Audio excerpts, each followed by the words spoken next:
गरुड़ पुराण 9वां अध्याय मरणासन व्यक्तियों के निमित्त किए जाने वाले कृत्य। गरुड़ उवाच, गरुड़ जी बोले कि प्रभु, आपने आतुरकालिक दान के संदर्भ में भली भांति कहा।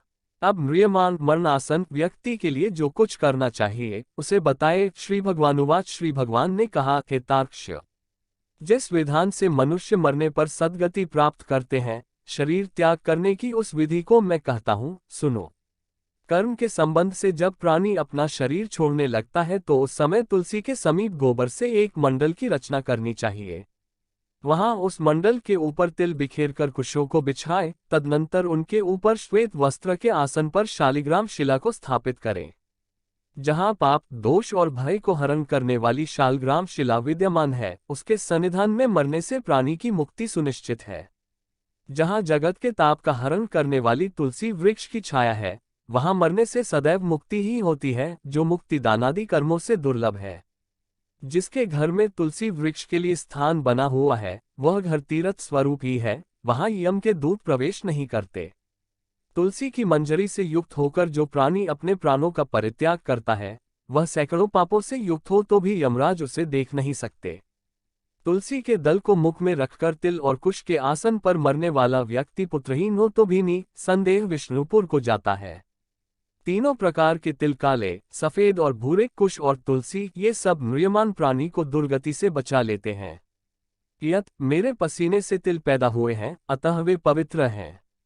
असुर, दानव और दैत्य तिल को देखकर भाग जाते हैं। हे तार्क्ष्य, मेरे रोम से पैदा हुए दर्भ, कुश मेरी विभूति हैं, इसलिए उनके स्पर्श से ही मनुष्य को स्वर्ग की प्राप्ति होती है। कुश के मूल में ब्रह्मा, कुश के मध्य में जनार्दन और कुश के अग्रभाग में शंकर, इस प्रकार तीनों देवता कुश में स्थित रहते हैं। इसलिए कुश, अग्नि, मंत्र, तुलसी, ब्राह्मण और गौ ये बार बार उपयोग किए जाने पर भी निर्माल्य नहीं होते। पिंडदान में उपयोग किए दर्भ, प्रेत के निमित्त भोजन करने वाले ब्राह्मण, नीच के मुख से उच्चरित मंत्र, नीच संबंधी गाय और तुलसी तथा चिता की आग, ये सब निर्माल्य अर्थात अपवित्र होते हैं। गोबर से लीपी हुई और कुश बिछाकर संस्कार की हुई पृथ्वी पर आतुर मरणासन व्यक्ति को स्थापित करना चाहिए। अंतरिक्ष का परिहार करना चाहिए, अर्थात चौकी आदि पर नहीं रखना चाहिए। ब्रह्मा, विष्णु, रुद्र तथा अन्य सभी देवता और हुताशन, अग्नि, ये सभी मंडल पर विराजमान रहते हैं, इसलिए मंडल की रचना करनी चाहिए। जो भूमि लिप रहित होती है, अर्थात मलमूत्र आदि से रहित होती है, वह सर्वत्र पवित्र होती है, किंतु जो भूमि भाग कभी लीपा जा चुका है या मलमूत्र आदि से दूषित है, वहां पुनः लीपने पर उसकी शुद्धि हो जाती है। बिना लीपी हुई भूमि पर और चारपाए आदि पर या आकाश में भूमि की सतह से ऊपर राक्षस, पिशाच, भूत, प्रेत और यमदूत प्रविष्ट हो जाते हैं। इसलिए भूमि पर मंडल बनाए बिना अग्निहोत्र, श्राद्ध, ब्राह्मण भोजन, देव पूजन और आतुर व्यक्ति का स्थापन नहीं करना चाहिए। इसलिए लीपी हुई भूमि पर आतुर व्यक्ति को लिटाकर उसके मुख में स्वर्ण और रत्न का प्रक्षेप करके शालग्राम स्वरूपी भगवान विष्णु का पादोदाक देना चाहिए। जो शालग्राम शिला के जल को बिंदुमात्र भी पीता है, वह सभी पापों से मुक्त हो वैकुंठ लोक में जाता है। इसलिए आतुर व्यक्ति को महापातक को नष्ट करने वाले गंगा जल को देना चाहिए। गंगा जल का पान सभी तीर्थों में किए जाने वाले स्नान दानादि के पुण्यरूपी फल को प्रदान करने वाला है। जो शरीर को शुद्ध करने वाले चांद्रायण व्रत को 1000 बार करता है और जो एक बार गंगा जल का पान करता है, वे दोनों समान फल वाले रहते हैं। हे तार्क्ष्य, अग्नि के संबंध से जैसे रुई की राशि नष्ट हो जाती है, उसी प्रकार गंगाजल से पातक भस्मसात हो जाते हैं। जो सूर्य की किरणों से संतप्त गंगा के जल का पान करता है, वह सभी योनियों से छूटकर हरि के धाम को प्राप्त होता है। अन्य नदियां मनुष्यों को जलावगाहन स्नान करने पर पवित्र करती हैं, किंतु गंगाजी तो दर्शन, स्पर्श, दान अथवा गंगा इस नाम का कीर्तन करने मात्र से सैकड़ों, हजारों पुण्यरहित पुरुषों को भी पवित्र कर देती हैं। इसलिए संसार से पार लगा देने वाले गंगा जल को पीना चाहिए। जो व्यक्ति प्राणों के कंठागत होने पर गंगा गंगा ऐसा कहता है, वह विष्णु लोक को प्राप्त होता है और पुनः भूलोक में जन्म नहीं लेता। प्राणोत्क्रमण, प्राणों के निकलने के समय जो पुरुष श्रद्धायुक्त होकर मन से गंगा का चिंतन करता है, वह भी परम गति को प्राप्त होता है। अतः गंगा का ध्यान, गंगा को नमन, गंगा का संस्मरण करना चाहिए और गंगा जल का पान करना चाहिए। इसके बाद मोक्ष प्रदान करने वाली श्रीमद् भागवत की कथा को जितना संभव हो उतना श्रवण करना चाहिए।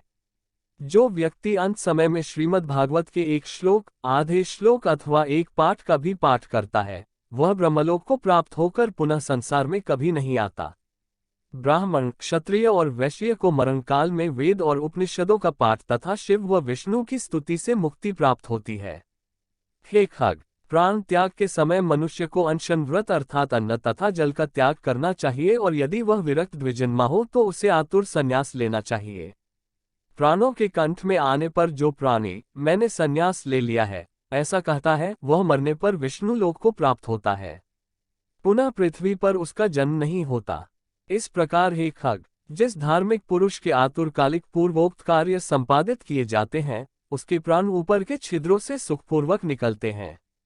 मुख, दोनों नेत्र, दोनों नासिकारंध्र तथा दोनों कान ये 7 ऊपर के द्वार छिद्र हैं। इनमें से किसी द्वार से सुकृति पुण्यात्मा के प्राण निकलते हैं और योगियों के प्राण तालुरंध्र से निकलते हैं। अपान से मिले हुए प्राण जब पृथक हो जाते हैं तब प्राणवायु सूक्ष्म होकर शरीर से निकलता है। प्राणवायु रूपी ईश्वर के निकल जाने पर काल से आहत शरीर निराधार वृक्ष की भांति गिर पड़ता है। प्राण से मुक्त होने के बाद शरीर तुरंत चेष्टा शून्य, घृणित, दुर्गंधयुक्त, अस्पृश्य और सभी के लिए निंदित हो जाता है। इस शरीर की कीड़ा, विष्ठा तथा भस्मरूप ये 3 अवस्थाएं होती हैं। इसमें कीड़े पड़ते हैं, यह विष्ठा के समान दुर्गंधयुक्त हो जाता है अथवा अंततः चिता में भस्म हो जाता है। इसलिए क्षण मात्र में नष्ट हो जाने वाले इस देह के लिए मनुष्यों के द्वारा गर्व क्यों किया जाए।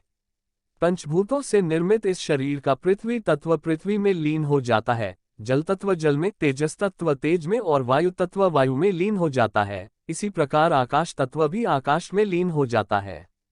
सभी प्राणियों के देह में स्थित रहने वाला सर्वव्यापी शिवस्वरूप नित्य मुक्त और जगत साक्षी आत्मा अजर अमर है। सभी इंद्रियों से युक्त और शब्द आदि विषयों से युक्त मृत व्यक्ति की देह से निकला जीव कर्मकोश से समन्वित तथा काम और रोग आदि के सहित पुण्य की वासना से युक्त होकर अपने कर्मों के द्वारा निर्मित नवीन शरीर में उसी प्रकार प्रवेश करता है जैसे घर के जल जाने पर गृहस्थ दूसरे नवीन घर में प्रवेश करता है। तब किनकिनी जाल की मालाओं से युक्त विमान लेकर सुंदर चामरों से सुशोभित देवदूत आते हैं। धर्म के तत्व को जानने वाले बुद्धिमान धार्मिक जनों के प्रिय वे देवदूत कृतकृत्य इस जीव को विमान से स्वर्ग ले जाते हैं।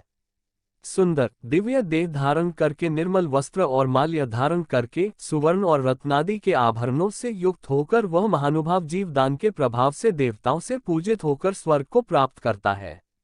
इस प्रकार गरुड़ पुराण के अंतर्गत सारोद्धार में म्रियमाण कृत्य निरूपण नामक 9वां अध्याय पूरा हुआ।